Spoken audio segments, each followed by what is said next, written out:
우리 함께 찬송하겠습니다. 찬송가 463장입니다. 찬송가 463장 신자 되기 원합니다. 우리 함께 찬송합니다. 신자 되기 원합니다. 진심으로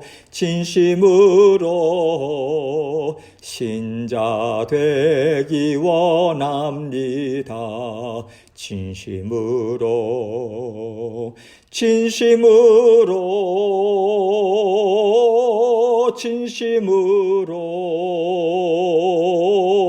신자 되기 원합니다. 진심으로 3절합니다. 거룩하기 원합니다. 진심으로 거룩하기 원합니다.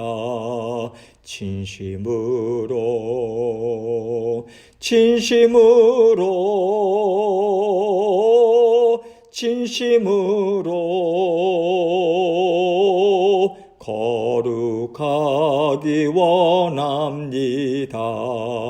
진심으로 예수 닮기 원합니다. 진심으로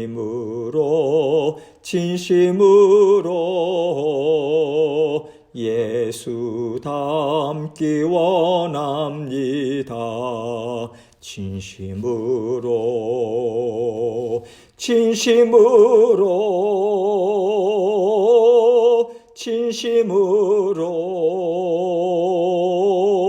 예수 닮기 원합니다. 진심으로. 아멘. 기도하겠습니다. 하나님 아버지 감사합니다.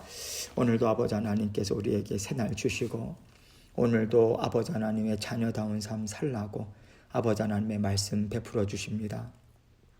우리 성도 한 분 한 분 하나님의 은혜로 날마다 주님과 함께 동행하고 아버지 하나님의 말씀을 기억하고 다시 한번 고씹고 아버지 하나님께서 말씀을 통해서 우리 각자에게 들려주시는 아버지 하나님의 음성 온전히 듣고 순종하는 저희 모두가 될 수 있도록 은혜 베풀어 주옵소서. 날마다 새롭게 열어주시는 아버지 하나님의 인생 여정 가운데 우리 주님께서 손 내밀어 주시고 도와주시니 감사하고 주님께서 앞서가 주셔서 인도해 주시니 감사합니다. 주님만 믿는 믿음으로 아버지 하나님께 감사하는 마음으로 자족하는 마음으로 날마다 주님과 기쁨으로 동행하는 저희 모두가 될 수 있도록 은총 베풀어 주옵소서.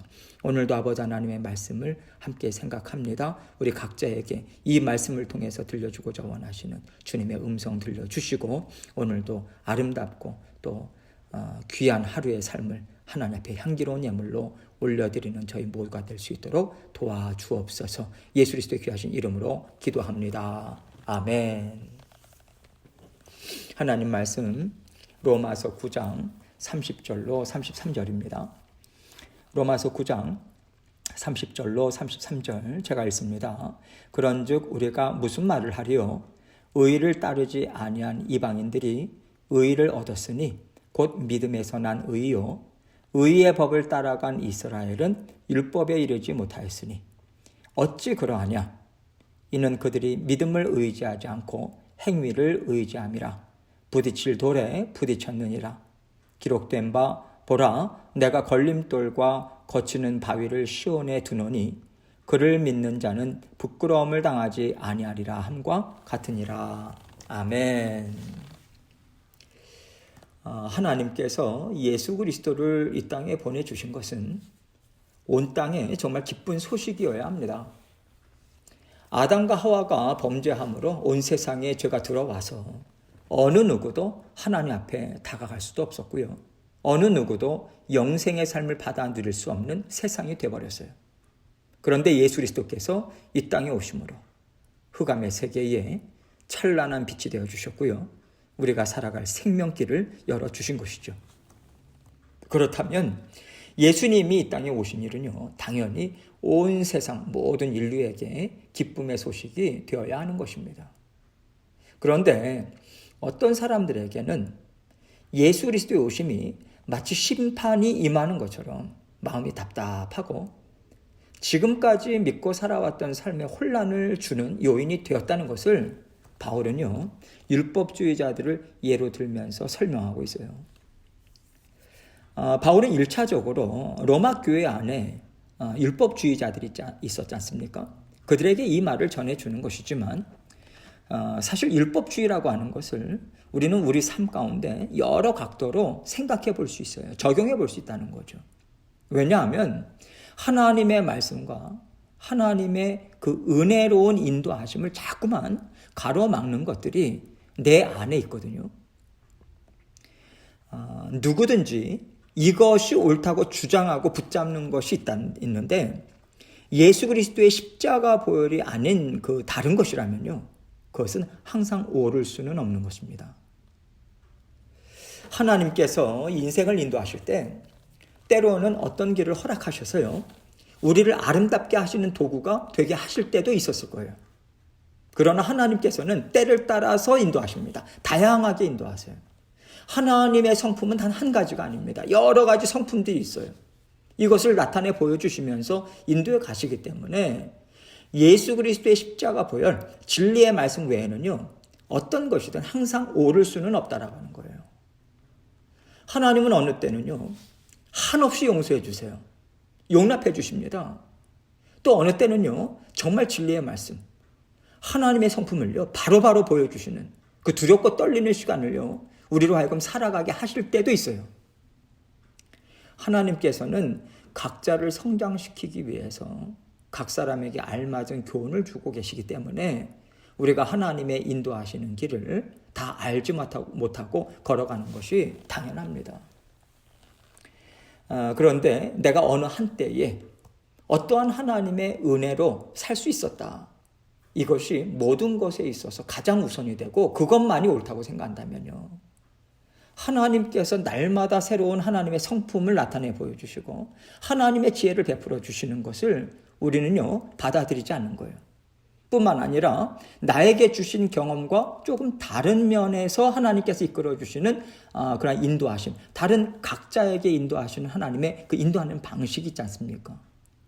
그것은 나의 경험에 비춰볼 때 옳지 않다. 우리가 그렇게 판단을 할 수 있다는 거예요. 하나님 아닙니다. 그것보다는요, 이게 더 좋아요. 이렇게 내가 알고 있는 것, 경험에서 옳다고 인정하는 것만 붙잡는 경향이 우리에게 있어요.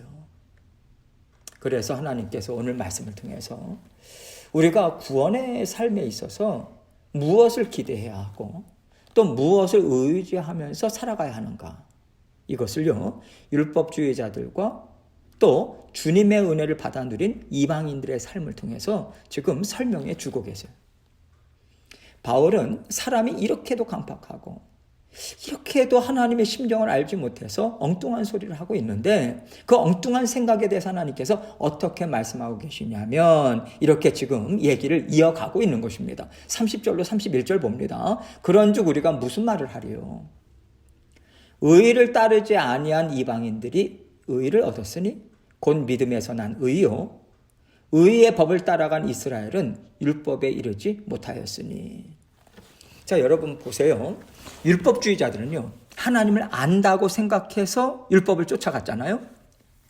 율법이 하나님께로 더 가까이 나아가는 길이고 하나님이 의롭다고 인정해 주시는 통로라고 믿었습니다. 그래서 율법을 죽어라 하고 지켰단 말이죠. 수백 가지나 되는 것을 아주 세밀하게 그들은 지켰어요. 그런데 율법을 지켜 행함으로 하나님의 의롭다함을 받을 수 있다고 믿고 쫓아간 자들은 율법에 이르지 못했다, 이 얘기를 하는 것입니다. 다시 말해서 율법이 완성되는 자리까지 가지 못했다라고 하는 거죠. 무슨 얘기냐면 예수 그리스도께서 이 땅에 오심으로 하나님께서 율법을 통해서 이루고자 하시는 뜻을 완전하게 이루신 것이고요, 더욱더 깊이 더 풍성하게 하나님의 뜻을 알 수 있게 된 것이거든요. 그래서 율법은요, 예수 그리스도와 짝이 되어야 하는 거예요. 그래서 구약시대에도 율법을 통해서 죄를 깨닫습니다. 죄를 압니다. 죄라고 하는 것을 알죠. 그러면 그 죄를 대속하는 희생제물의 피가 있어야만 죄 용서를 받았잖아요. 그래서 그 희생제사는 오실 예수 그리스도를 예표적으로 보여있지 않습니까? 그래서 율법의 온전한 의미가 무엇인지 드러내주는 역할을 해야 하는데, 율법주의자들은요, 예수님을 받아들이지 않기 때문에 그 자리에 멈춰 섰다는 거예요. 그러나 반면에 의를 따르지 아니한 이방인들이 의를 얻었다, 이렇게 말하고 있어요. 여기서 의라고 하는 것은 의롭게 만들어준다고 말하는 그런 율법주의자들이 말하는 율법을 얘기하는 거죠. 말하자면 율법주의자들이 말하는 대로 율법을 따르지 않은 이방인들은 오히려 의를 얻었다, 이렇게 말하고 있는 거예요. 예수 그리스도가 구원자이심을 믿는 믿음으로 단번에 의롭다함을 얻었다, 이 말인 거죠. 예수님이 이 땅에 오시기 전까지는 유대인들은요, 이스라엘 백성들은요, 먼저 선택받은 백성이고 하나님의 은혜를 받아 누리는 복된 자리에 있었는데, 예수 그리스도께서 오시고 나니까, 이 땅에 오시고 나니까 이 유대인들은 오히려 예수님 때문에 판단을 받는 자리에 가게 된 거예요. 너희가 왜 예수님을 받아들이지 않느냐? 율법을 지키면서 율법의 주인 되신 메시아이신 예수님을 왜 너희는 받아들이지 않느냐? 이런 심판이 내려질 수밖에 없는 참 부끄러운 자리에 처하게 된 거죠. 그들은 앞서간 줄 알았는데 오히려 뒤처져서 천국문에 들어가지 못하는 자들이 되었으니 참으로 불행하고요, 불쌍한 자리에 있게 된 것입니다. 32절입니다. 어찌 그러하냐? 이는 그들이 믿음을 의지하지 않고 행위를 의지함이라 부딪힐 돌에 부딪혔느니라. 어쩌다가 이렇게 됐는가? 그들은 믿음을 의지하지 않았다, 이거죠. 예수 그리스도께서 나의 죄, 죽을 수밖에 없는 사망의 죄를 다 씻어주신다. 예수님의 이름을 믿음과 동시에 우리의 죄는 깨끗이 씻김받을 수 있다. 우리는 예수님을 믿기만 하면 된다. 그러니까 믿고 의지하고 쫓아가면 되는데요, 율법주의자들은 아니 어떻게 율법을 지켜 행함 없이 마음으로 그저 받아들였다고 예수라고 하는 이름을 마음으로 믿는 것으로 구원을 얻을 수 있겠어? 그리고 받아들이지 않는 거예요. 그 자리에서 그냥 주저앉아 버린 거예요. 이것을 바울은 부딪힐 돌에 부딪혔다, 이렇게 얘기하고 있는 거죠. 사실 지금 바울은요, 어떤 판단하거나 정죄하는 그런 마음이 아닙니다. 정말 안타까운 거예요. 너희가 정말 하나님과 온전한 기쁨 그리고 화평을 누리는 가운데 아름다운 인생을 살 수 있도록 예수 그리스도께서는 너희의 멍에를 벗겨주시려고 오셨는데 왜 예수 그리스도의 도우시는 손길을 너희는 거절하느냐, 거부하느냐, 이 말하고 있는 거예요. 예수님은 그들에게 참 자유를 주시기 위해서 손을 내밀어 주셨어요. 그런데 그들은 그것을 거절합니다. 결국 거절한 것으로 인해서 심판을 받고 영원토록 무거운 짐을 지고 살아가는 존재들로 전락될 수밖에 없다라고 하는 것을 지금 말해주고 있는 것이고요. 결국 율법주의자들의 끝은 멸망이다, 이것을 증거해주고 있는 것입니다. 그러면서 바울은요, 33절에서 이사야서 말씀을 인용해서 이렇게 말하고 있어요. 기록된 바 보라, 내가 걸림돌과 거치는 바위를 시온에 두노니 그를 믿는 자는 부끄러움을 당하지 아니하리라 함과 같으니라. 하나님께서는 오래전 이사야 선지자를 통해서 예수 그리스도로 인하여서 오실 메시아를 통해서 화평과 기쁨과 자유를 누리는 사람들이 있는가 하면, 그와 반대로 오실 메시아가 거치는 돌이 되고 걸림돌이 되고 거치는 큰 바위가 돼서 넘어갈 수 없고 거기에 주저앉을 수밖에 없는 인생들도 있을 것이다. 이것을 하나님께서는 미리 이사야 선지자를 통해서 말씀해 주신 거예요. 이것을 통해서 하나님께서는요, 예수님께서 이 땅에 오신 것은 온 땅의 화평과 기쁨과 진정한 자유를 선포하신 것인데, 예수를 믿느냐 믿지 않느냐, 이것에 따라서 예수 그리스도께서 이 땅에 재림주로 오실 때, 심판주로 오실 때 영원한 심판으로 이어지게 된다는 것을 드러내 보여주신 것입니다. 귀 있는 자는 들었을 거예요. 마음으로 깨달았을 것입니다. 하나님의 구원을 열망하고 구원 얻기를 사모하는 심령들에게 하나님께서 귀를 열어주지 않으셨을 리가 없어요. 여러분 보세요. 구약시대지만 하나님께서 다윗에게 베풀어 주신 은혜가 무엇입니까? 우리를 위해서 대신 죽어주신 예수 그리스도의 구원 역사와 은혜를 다윗은 미리 받아 누려요. 그리고 하나님을 찬양합니다. 이것은요, 구약시대라고 해서 하나님 앞에 참된 구원과 사랑을 나누기를 원하는 모든 심령에게 하나님께서 다 은혜를 베풀어 주고 계시다는 증거인 거죠. 이 얘기는요, 예수 그리스도께서 이 땅에 오셔서 베풀어 주신 구원이 다 이와 같다는 것입니다.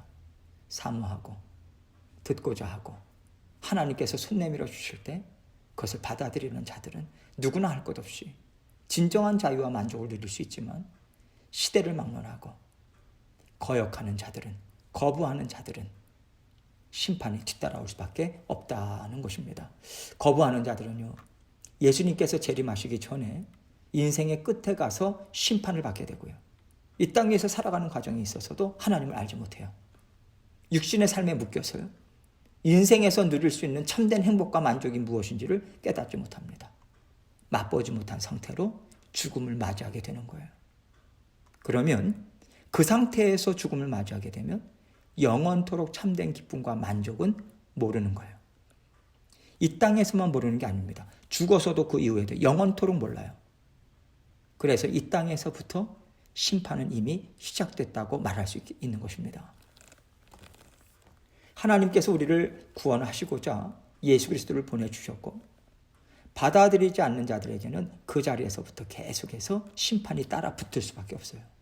그러나 예수 그리스도의 손 내밀어 주시는 구원을 받아들인 하나님의 자녀들은요, 이게 하나님이 주시는 평안이구나, 이게 하나님이 나에게 주시는 복이 있다고 하셨는데 이게 그 복이구나, 이 땅에서부터 이것을 깨달아 알아요. 그것을 깨닫고 누리는 자녀들이 죽음 이후의 영생의 삶에 있어서도 완전하게 계속해서 누리면서 살아갈 수 있는 것입니다. 그래서 바울은요, 이 구원의 삶이 얼마나 귀한가. 그런데 구원의 삶을 살아가면서 세상에서 잘 사느냐 못 사느냐, 복 받았다 복을 못 받았다, 그러면서 살아갈 수 있겠는가. 이 땅에서 예수님이 구원해 주신 참된 기쁨과 만족을 누려도 보지 못하고 이생의 자랑에 묻혀서, 육신의 즐거움에 묻혀서 방종하면서 방탕하게 살아갈 수 있겠는가. 그럴 수 없다. 이러한 심정으로 계속해서 말하고 있는 거죠. 그래서 그를 믿는 자는 부끄러움을 당하지 아니하리라, 이렇게 말씀하고 있습니다. 이것이 하나님께서 예수 그리스도를 통해서 주시는 약속의 말씀이에요. 이 땅에서의 삶이 하루하루 살아가는 것이 참으로 힘듭니다 하는 힘든 인생의 연속일 수도 있어요. 믿음의 자녀들에게는 결코 그런 인생이 없다는 말씀은 제가 감히 드리지 못합니다. 하나님의 뜻 가운데 하나님은 각자의 인생을 들어 사용하고 계세요. 각자에게 보여주시는 은혜와 뜻이 있습니다. 그래서 저것은 믿음의 자녀들에게 있을 수가 없다, 이렇게 단정 지을 수 없어요. 하나님이 동행하고 계시다면 그 삶에는 반드시 하나님의 뜻이 담겨 있는 것입니다. 하나님이 그를 존귀한 그릇으로 사용하고 계시다라고 하는 것을 우리는 믿음의 눈으로 볼 수 있어야 돼요. 하나님께서 주시는 은혜가 시대마다 조금씩 다를 수 있습니다. 인생마다 다를 수도 있어요. 그래서 우리가 서로 판단하기보다는요, 하나님이 이 사람은 이렇게 선하신 뜻으로 사용하시는구나, 참 귀하다, 이렇게 서로 인정하고 받아준다면 온 땅 가득 하나님을 증거하는 인생들이 얼마나 충만할까, 이런 생각을 하게 됩니다. 하나님이 주신 구원의 삶은요, 결코 우리로 하여금 부끄러움을 당하지 않게 합니다. 이것을 믿는 믿음으로 우리가 서로 보듬어 안고요, 또 하나님께서 힘있게 분명하게 드러내실 때까지 함께 믿음으로 전진해 나가시는 우리 모두가 되시기를 주님 이름으로 축원합니다. 함께 기도합니다. 하나님께서 오늘도 우리에게 새로운 날을 주셨어요. 날마다 새롭습니다.